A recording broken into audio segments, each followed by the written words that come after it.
Solo Chrome នេះជាការងារ demo ទៅលើ firewall របស់យើងតែទី1យើងត្រូវទៅដំបូងហ្មងយើងត្រូវទៅ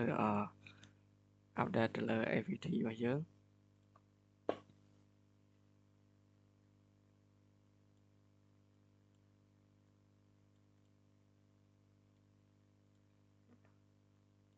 នេះ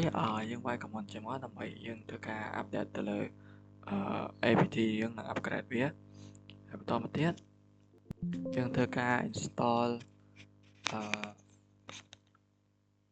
firewall របស់យើងដែលយើងវាយ command ថា sudo apt install ufw.y ជាមក install វាបានតែខ្ញុំ install វារួចរាល់ហើយហើយបន្តមកទៀតយើង allow យើងធ្វើការឲ្យបើក allow ទៅលើ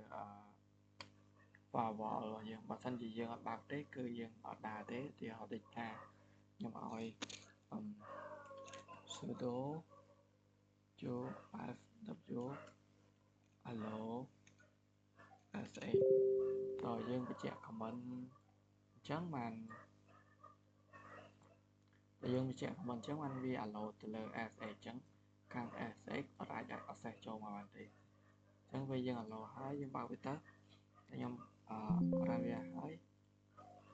មួយទៀតខ្ញុំ allow ទៅលើ port bytecode ហើយខ្ញុំ allow ទៅលើport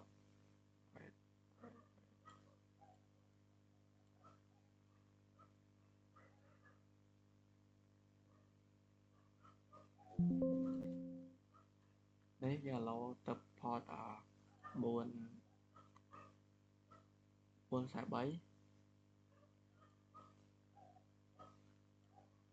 ហើយយើងមានទៅ port 8000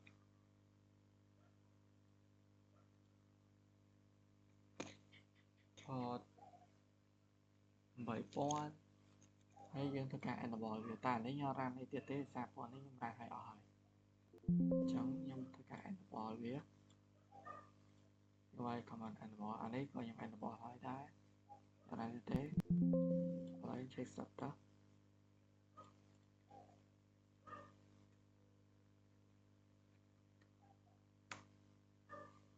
នេះអញ្ចឹងfirewall យើង allow មានApache មាន port 8000មានអីចឹងទៅហើយ allow